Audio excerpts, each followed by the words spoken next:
એટલે એક ગ્વાલબાલ મિત્ર આળવિત્રો હશે, એણે આમ નજીક જઈને જરીક જીભે અંગૂઠો દબાવ્યો તો પોચું પોચું લાગ્યું. ભગવાનને કહે છે કે લલા આમ ગાલીચો પાથરો હોય એવી પર્વતને ગુફા છે, ચાલો ને આપણે એમાં ચાલવા જઈએ. ભગવાન કે તમે જાઓ પછી હું આવું છું. બધાએ ગ્વાલબાલ મિત્રો અંદર ગયા, પાછળ વાછરડાઓ ગયા. ભગવાને બધા એને જવા દીધા. દાઉજીને તો ખબર છે એટલે નથી ગયા. અંદર બધા જતા રહ્યા અને મૃત્યુ પામ્યા. દેવતાઓ હાહાકાર કરવા લાગ્યા, પણ આ મોઢું બંધ કરતો નથી. અજગર રૂપે 1 યોજન લાંબો થઈને પડેલો. અને છેવટે પરમાત્માએ અંદર પ્રવેશ કર્યો. દેવોને અપશુકન થયા, અસુરોને શુકન થવા લાગ્યા. ભગવાને દૈત્યના ગળામાં પોતાનું સ્વરૂપ વધાર્યું અને દૈત્યનું બ્રહ્મરંધ્ર ફાટતા ત્યાંને ત્યાં જ મૃત્યુ પામ્યો. તમામને એના શરીરમાંથી ભગવાને બહાર કાઢી અમૃત દ્રષ્ટિથી જીવતા કર્યા.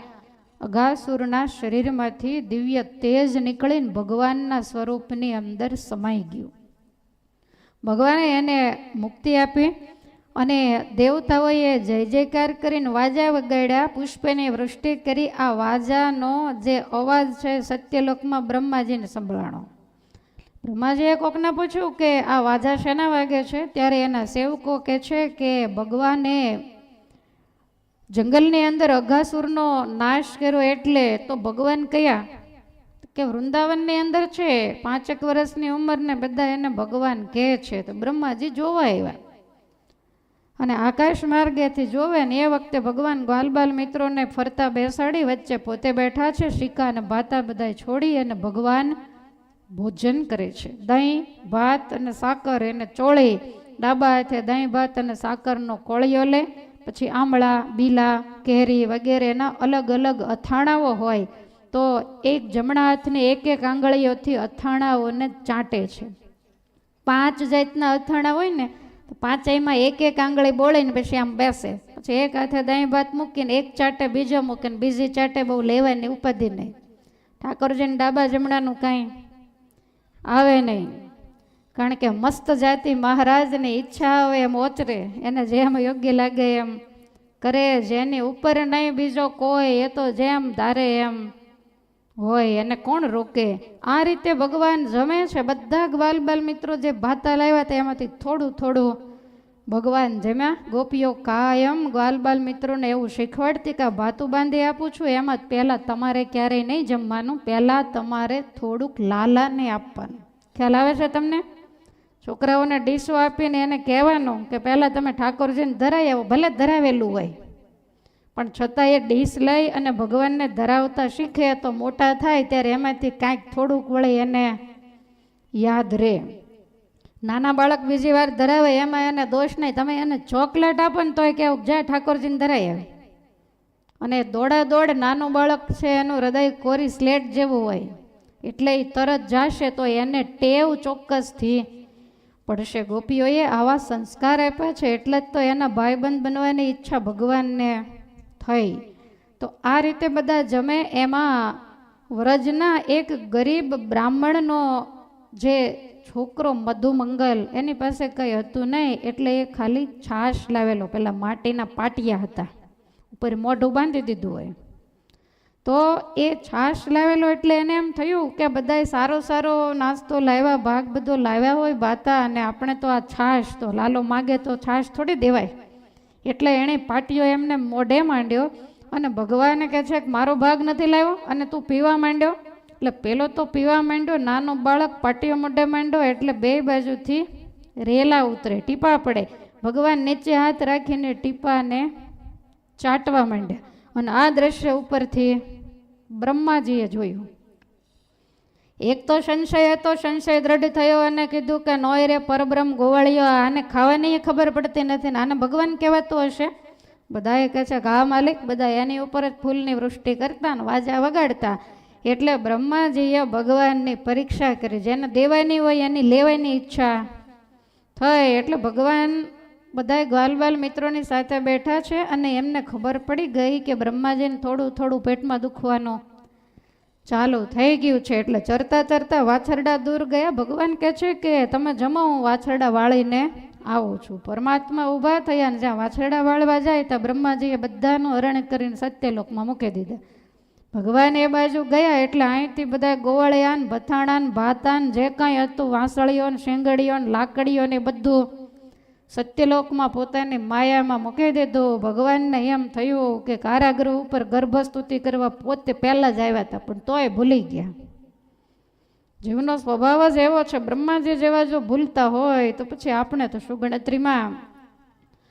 એટલે ભગવાને જેટલા વાછરડા, જેટલા ગોવાળિયા, જેટલી વાંસળીઓ, શીંગડીઓ, જેટલા વાસણ, જે કાંઈ હતું એટલા બધા રૂપ પોતે ધારણ કરી અને વળી પાછા ત્યાં ભોજન માંડ્યા કરવા. વત્સો ચરાવે, બધા એની સાથે રમે અને આમ કરતા સાંજે ઘેર આવ્યા.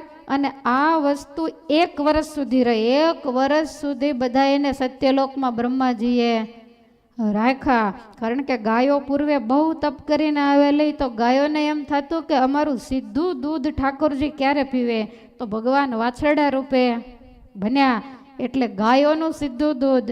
ગોપીઓને એમ થાય કે લાલાને કાયમ ખોળે બેસાડીને માં માખણ ખવડાવે, તો અમારા એવા ભાગ ક્યારે જાગે. તો જેટલા ગોપીઓના દીકરા હતા એ બધા ભગવાનના રૂપમાં હતા. એટલે બધાનો ભાવ આખું વ્રજ એ ભગવાનમય બની ગયું.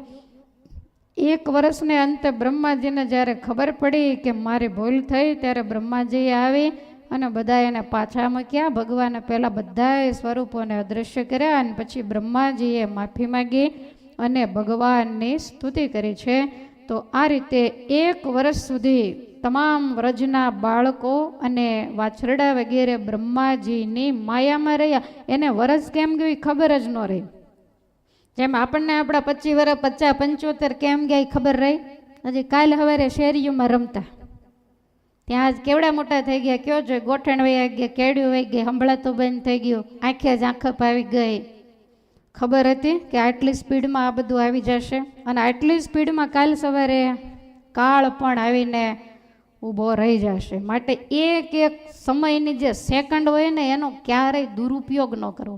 બહુ ધ્યાન રાખી અને સદુપયોગ કરવો.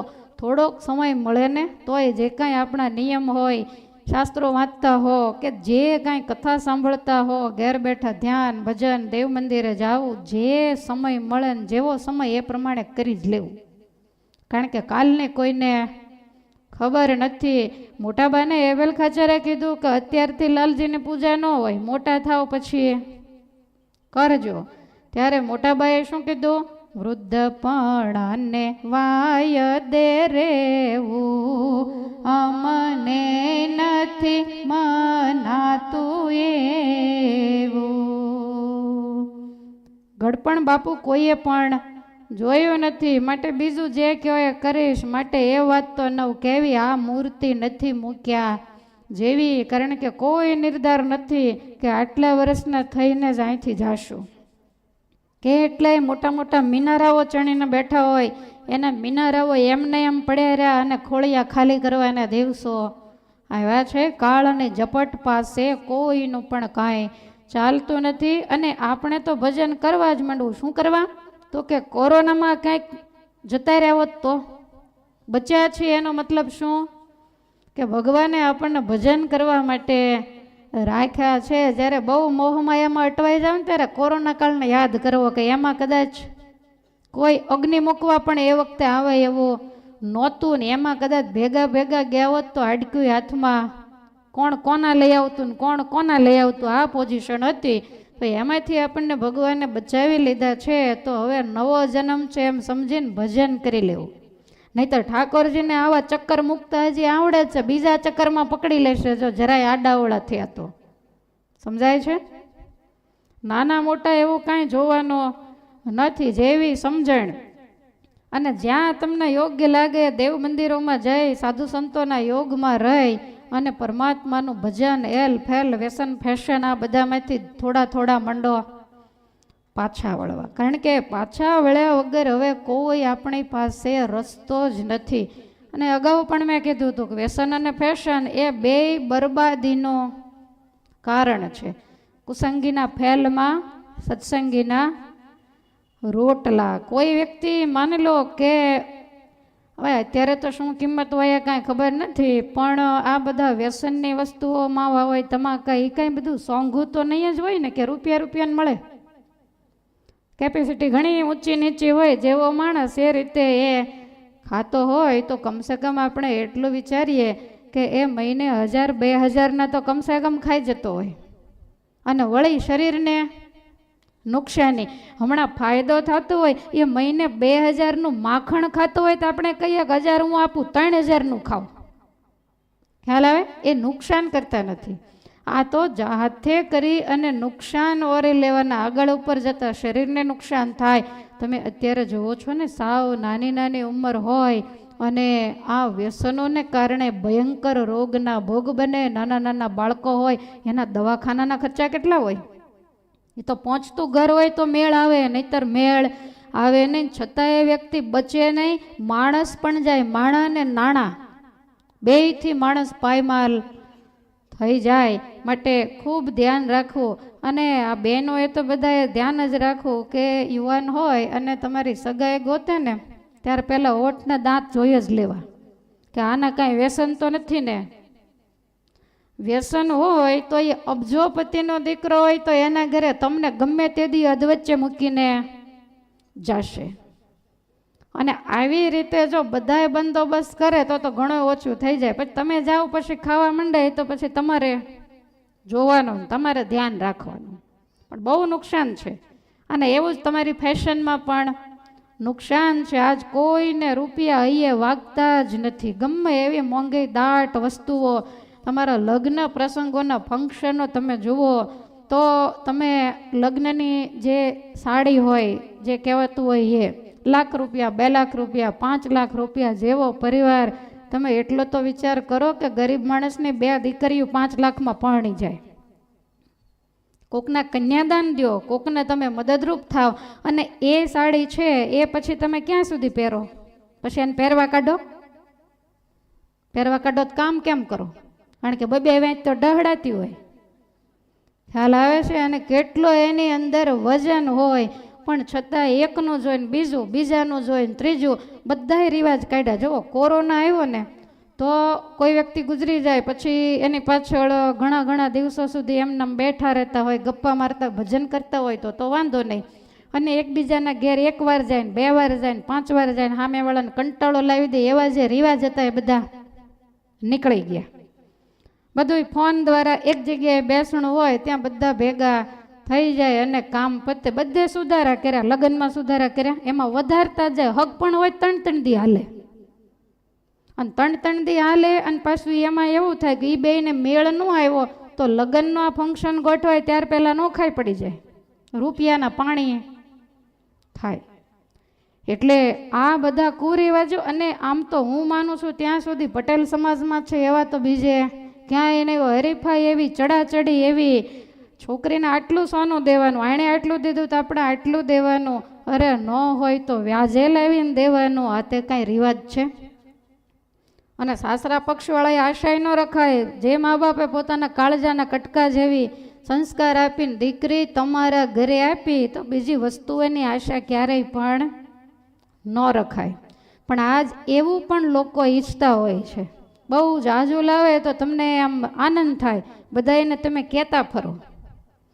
અને બીજું કહેતા ફરો એને ના નહીં, પણ પાછો વિવેકનો કાંઈ બહુ છાંટો હોય નહીં.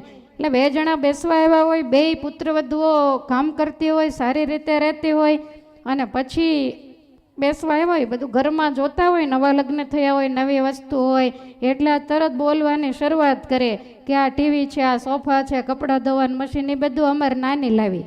એને તને કાંઈ પૂછ્યું નથી કોણ લાવ્યું કોણ નહીં. પછી કે તમને આમ ખબર તો હશે જ, અમારે મોટી છે ને એ ગરીબ મા બાપની છોકરી છે, પણ એને તમને પૂછ્યું?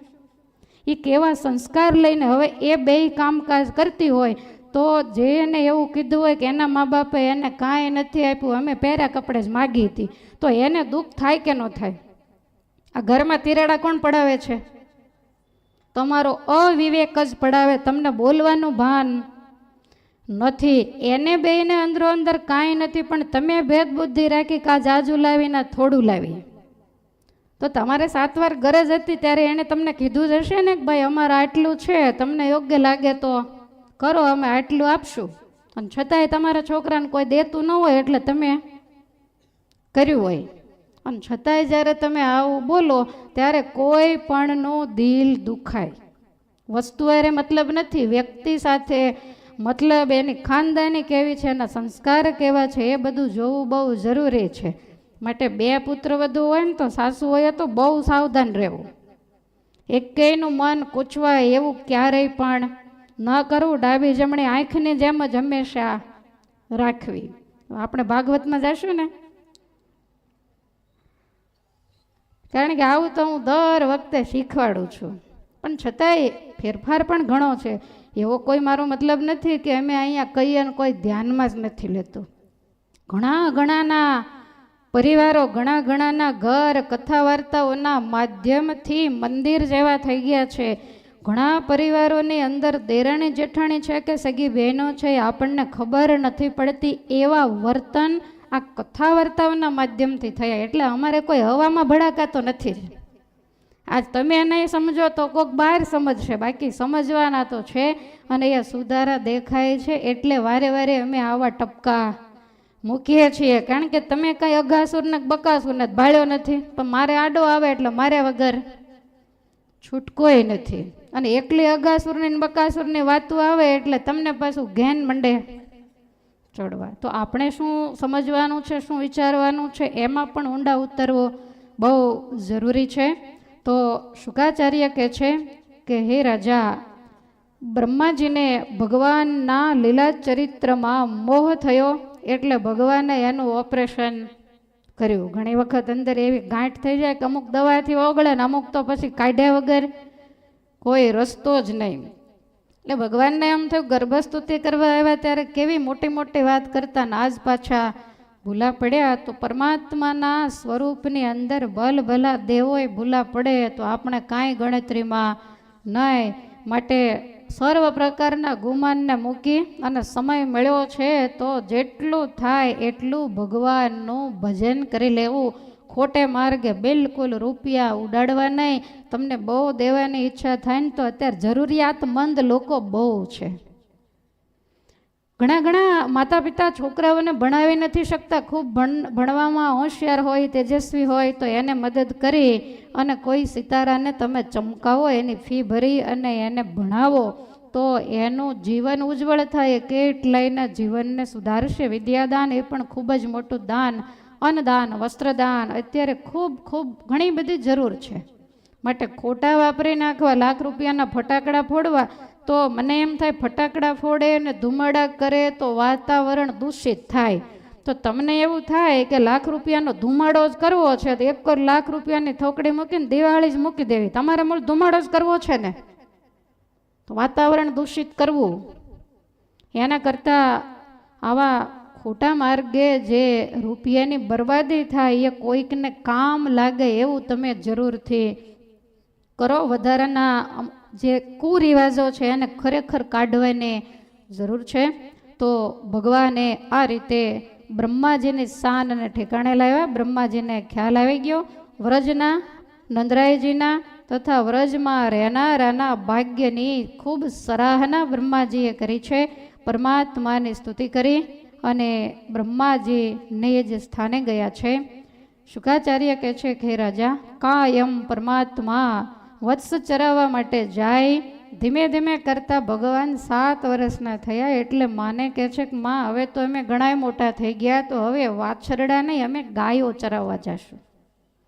7 વર્ષની ઉંમરે ભગવાન ગૌધન ચરાવવા માટે જાય. હવે ભગવાન ગોપાલ બન્યા, પહેલા વત્સપાલ બન્યા હતા. હવે આખો દિવસ સવારથી જાય અને સાંજે આવે એટલે ગોપીઓને તો ભગવાનના દર્શન વગર કાંઈક થાય. એને તો દિવસ પણ જાતો નથી. આખો દિવસ ગાંડી ગેલી હોય એવી રીતે ફર્યા કરે ને જ્યાં સાંજનો સમય થાય ત્યાં બધી જ ગોપીઓ વ્રજને ભાગોળે પરમાત્મા ગાયો ચરાવીને આવે તો એના દર્શન કરવા માટે આવે. ગ્વાલબાલ મિત્રોએ ભગવાનને મસ્તકના કેશની અંદર જુદા જુદા ફૂલ, મોરપીંછ વગેરે લગાડ્યા હોય, જુદી ફૂલ વગેરેની માળાઓ પરમાત્માને પહેરાવી હોય, બંસરીને શણગારી હોય, ભગવાનને ખ્યાલ હોય એટલે વ્રજ થોડુંક દૂર રહે ત્યારે સાંજના સમયે ભગવાન અદ્ભુત મોરલીનો નાદ કરે અને ગોપીઓને બંસરીનો અવાજ જ્યાં સંભળાય ને તમામ ગોપીઓ પરમાત્માના દર્શન માટે દોડે.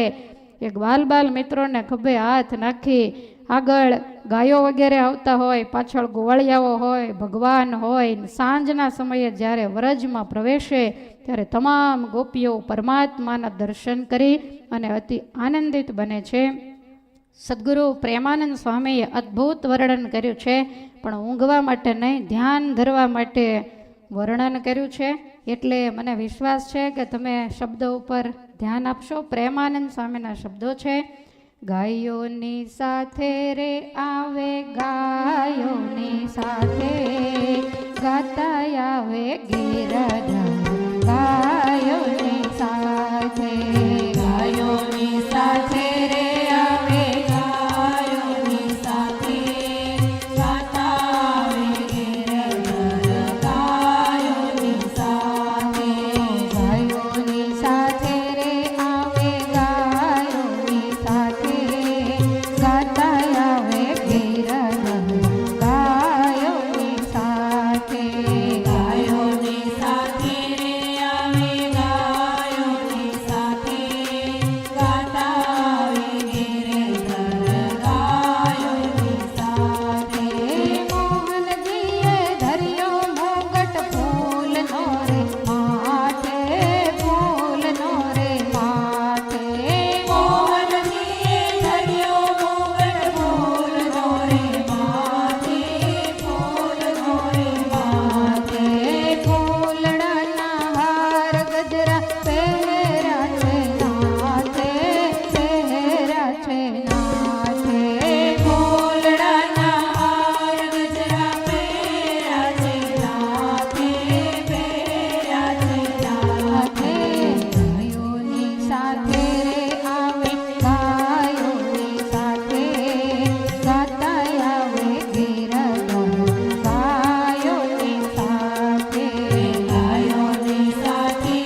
ભગવાનની મોરલીનું.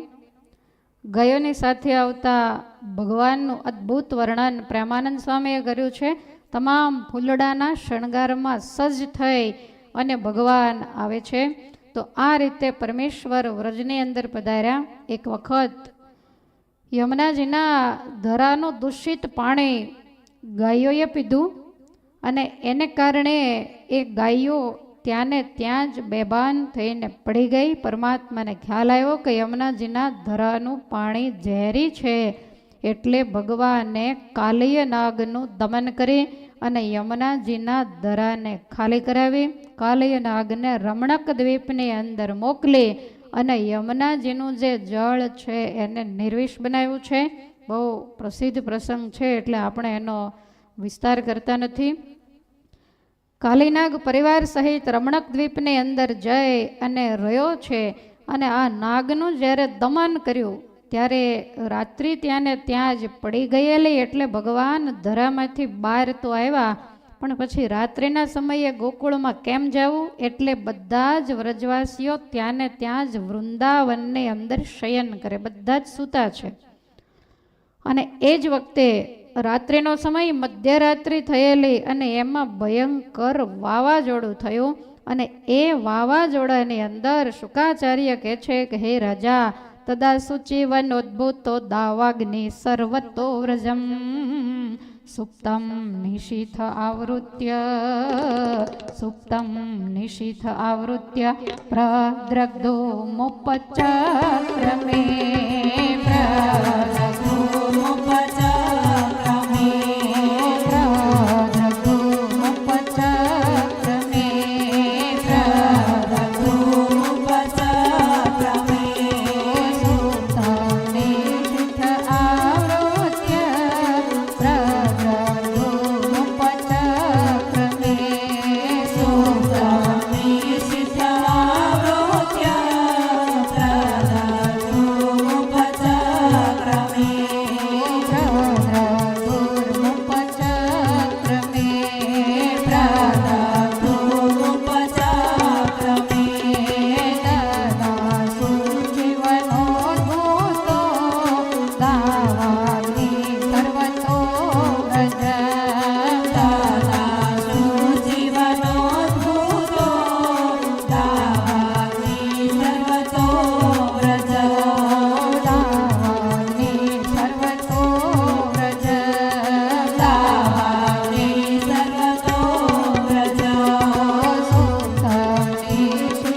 આવૃત્ય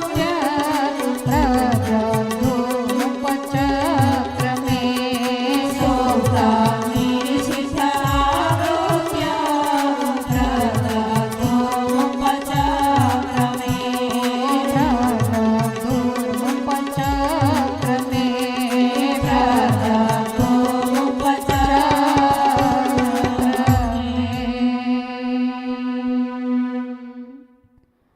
રાત્રિના સમયે વનની અંદર દાવાગ્નિ લાગ્યો. ચારેય બાજુ અગ્નિના ભડકાઓ સળગવા માંડ્યા. તમામ વ્રજવાસીઓ અતિશય ચિંતાતુર થયા. ઊભા થઈ અને ભગવાનને પ્રાર્થના કરી છે કે મહારાજ, આ દાવાગ્નિથી રક્ષા કરો. ભગવાને બધા એને આંખો બંધ કરાવી દીધી અને ભગવાને 2 હાથની અંજલિ કરી અને એ તમામ અગ્નિનું પાન કરીને વનને એકદમ શાંત કર્યું છે. તો આ રીતે પરમાત્માએ દાવાગ્નિનું પાન કર્યું. સવાર પડતા બધાએ વ્રજમાં આવ્યા છે. શુકાચાર્ય કહે છે કે રાજા, એક વખત ભગવાન ગાયો ચરાવે છે. રમતા રમતા સાંજના 4-5 વાગતા ગ્વાલબાલ મિત્રોને ભૂખ બહુ લાગી. બધાએ કહે છે કે લાલા, ગોકુળ તો આઘું પડી જશે, માટે કાંઈક ભોજનની વ્યવસ્થા થાય તો સારું. ભગવાન કહે છે કે ભોજનની વ્યવસ્થા હવે અહીંયા તો શું કરવી, કાંઈ ફળ ફૂલે એવા છે નહીં. ત્યારે કોઈ ગોવાળે કીધું કે બાજુમાં સરસ મજાનું તાડવન છે ને એમાં બહુ સુંદર પાકા લચી પડેલા ફળો છે, પણ અમે સાંભળ્યું છે કે ત્યાં ધેનુકાસુર રહે છે. એ ખાતો પણ નથી અને કોઈને કાંઈ ખાવા દેતો પણ નથી.